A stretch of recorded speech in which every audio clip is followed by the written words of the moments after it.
7 luni la un shorts în care, după cum vedeți, exportez un video, da? Nu dau spoiler decât vă zic că e cu Roblox și un tutorial. Dacă auziți un pușit, stau eu prin pat, pentru că e 1 noaptea, efectiv 1 noaptea, știu, târziu, foarte târziu, când export acest video, doar că n-am avut ce să fac. În video o să vedeți, puteți să vedeți că l-am filmat pe la ora 8, cam așa, și am stat să editez. N-a să aibă știe ce editori, da, fac editurile pe capăt, știu, da.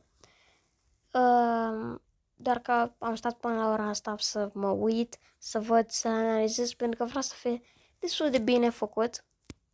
Pentru că, na. By the way, am mai vrut să mai fac un video, adică acum vreo 3 luni, 4, eu vreau să fac un video și ghicișem. L-am editat frumos, era cu Fortnite, doar că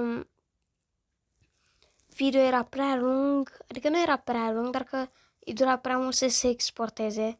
Efectiv am stat cu telefonul 6 zile, fără să stau pe el, din cauza că era pe exportare și priviți, n-a mers. Sau cred că video ăsta o să fie un videoclip, pentru că nu îl pun la shorts că e prea lung. Efectiv are 1 minut și 30. Da. Am vrut să-l postez, dar că pe exportare a durat 6 zile, chiar mai mult.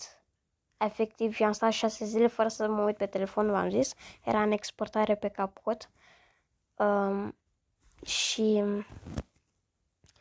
n-am avut ce să fac. Nu vreau să stau 12 zile cât dura, pentru că am și un telefon destul de slab.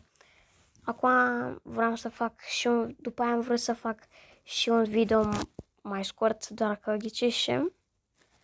S-a și așa. Deci, am vrut să fac și un video și mai scurt, dar imediat mi s-a stricat controllerul, că m-am jucat cu cineva și a venit pe la mine și gen ia căzut controlul din mână și s-au dus. Da, asta e până o să-mi iau un control nou, o să vedeți videouri cu Roblox.